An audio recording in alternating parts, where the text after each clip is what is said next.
Hi everyone, welcome back to my channel Christian Faith and Fiction. My name's Lowe and today I'm going to be doing a video talking about the new Christian fiction releases coming out in March and April 2020. Chasing the White Lion by James R. Hannibal is a mystery thriller novel coming out on the 3rd of March. This is the second book in the Talia Inga series. Obviously I can't tell you everything about this book because it will contain spoilers for the first book, but this one continues to follow CIA officer Talia Inga, along with some of the team from the first book, which I really enjoyed. They hope to infiltrate the Jungle, the first ever crowdsourced crime syndicate, to rescue a group of kidnapped refugee children.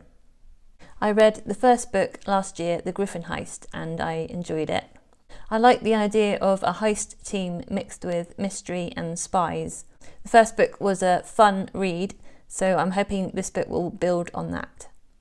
The Happy Camper by Melody Carlson is a contemporary romance releasing on the 3rd of March. Dylan Michaels is leaving her disappointing career and non-starter love life behind her and going home to help her grieving and aging grandfather, on his small Oregon farm. The only problem, her eccentric mother beat her there and has taken over Dylan's old room. After a few nights sleeping on the sagging sofa, Dylan is ready to give up until she receives an unlikely gift, her grandfather's rundown vintage camp trailer, which she quickly resolves to restore with the help of Jordan Atwood, the local owner of the local hardware store. But just when things are finally beginning to run smoothly, Dylan's non-committal ex-boyfriend shows up with roses and a ring. I've enjoyed reading some of Melody Carlson's Christmas stories, so I thought I'd give this one a go. It sounds like it's going to be a summer read. Andrew Peterson's Wing Feather Saga is being re-released in an illustrated hardback edition on the 10th of March. Jana Igby, his brother Tink and their disabled sister Lili are gifted children, as all children are, loved well by a noble mother and an ex-pirate grandfather, but they will need all their gifts and all that they love to survive the evil pursuit of the venomous fangs of Dang, who have crossed the dark sea to rule the land with malice. The Igbys hold the secret to the lost legend and jewels of the good King Wingfeather of the shining Isle of Aniera. I like to read fantasy novels, and this one sounds like it's going to be fun. I'm not sure if it's aimed at kids or middle grade, but the illustrations look fantastic. For Whom the Sun Sings by W.A. Fulkerson is a Christian fantasy novel releasing on the 17th of March. The world is blind, then one boy is born with sight. Nestled in a mountain haven, the remaining people of the world live in a village that is ordinary but strict. A severe peace must be kept severely. As they say, it's all that keeps them from descending into the chaos that claimed the world 100 years ago. Led by the prophet Valdas and his regents, the villagers work, play, marry and have families. They gather in ceremony once a year to celebrate their day of remembrance. Life is planned, precise and predictable until the special abilities of 11-year-old Andreas threaten to undermine it all. This novel is releasing in hardback and ebook first, so I'll probably wait until later in the year when it releases in paperback. Beach Haven by T.I. Lowe is a contemporary romance novel releasing on the 7th of April. Free-spirited Opal Gilbert seems to have everything she needs to keep living a happy life in Sunset Cove as she refurbishes vintage furniture to sell at her funky oceanside boutique, Bless This Mess. Until Lincoln Cole, a new-to-town ex-Marine nursing deep wounds and harbouring hurts he can't seem to shake, wanders into her shop.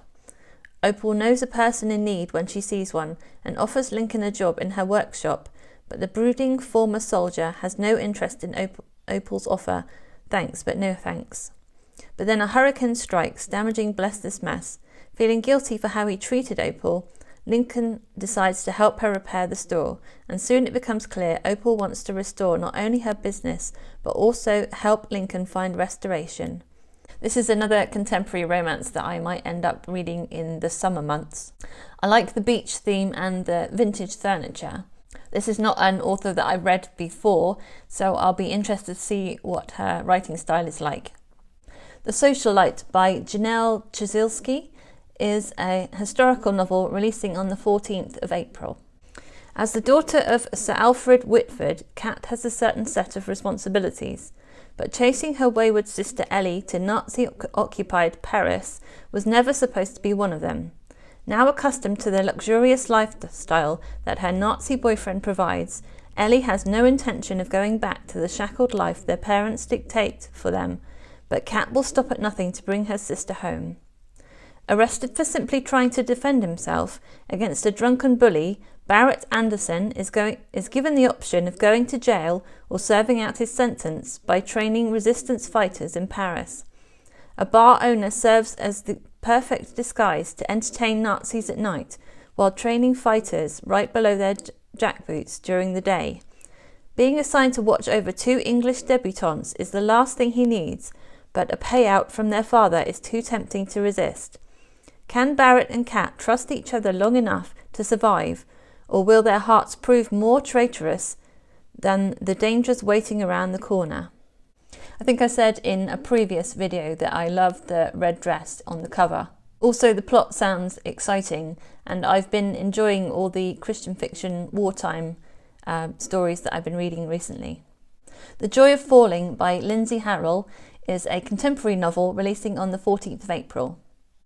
It has been 15 months since Eva and Angela lost their thrill-seeking husbands in a scuba diving accident.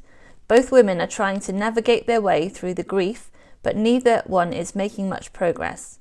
Angela is barely making ends meet, angry at her husband for leaving her to raise 3 children on her own. Meanwhile, Eva is stuck, unable to move forward after losing the love of her life and her source of inspiration. But then Eva gets a life-changing phone call. Before Brent and Wes died, they had signed up for a race of a lifetime, an ultramarathon in beautiful New Zealand. Eva begs Angela to run the race with her in her husband's place, and Angela finally agrees, hoping to finally understand her husband's choices. Training is exhausting, and the race is even more demanding. The journey grows more complicated by the presence of 2 men. Mark is Brent's best friend, who is running the race with Eva and Angela, and Simon King is a writer who is covering their inspiring story. With every step, Eva and Angela must ask themselves questions that they haven't had the courage to ask before. As the women literally put one foot in front of the other, they wonder, is it possible to find their way forward in hope? Lindsay Harrel's book, The Secrets of Paper and Ink, made it onto my top 10 list last year, so I'm really looking forward to seeing how her next book turns out. This one sounds like it has some of the travel themes from her earlier book, The Heart Between Us. I don't know much about New Zealand either, so it will be an interesting setting.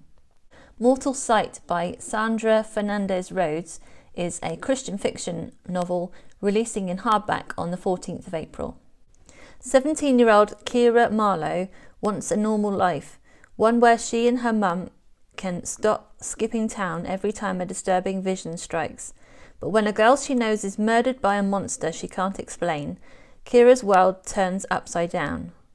Suddenly thrown into an ancient supernatural battle, Kira discovers she's not alone in her gifting and vows to use her visions to save lives. But why does John Milton's poem Paradise Lost keep interrupting her thoughts? In a race against time and a war against unearthly creatures, will decoding messages embedded in the works of classic literature be enough to stop the bloodshed and protect those she loves? Again, I'll be waiting for the paperback book to come out later. This sounds like a fantasy, but also possibly a horror. It sounds kind of scary, so I'm intrigued by the description. It's being published by Enclave, which is professedly a Christian fantasy publisher. So those are some of the books that have taken my interest over the next couple of months. Which books are you most interested in? Let me know what you're anticipating down in the comments. And until next time, bye!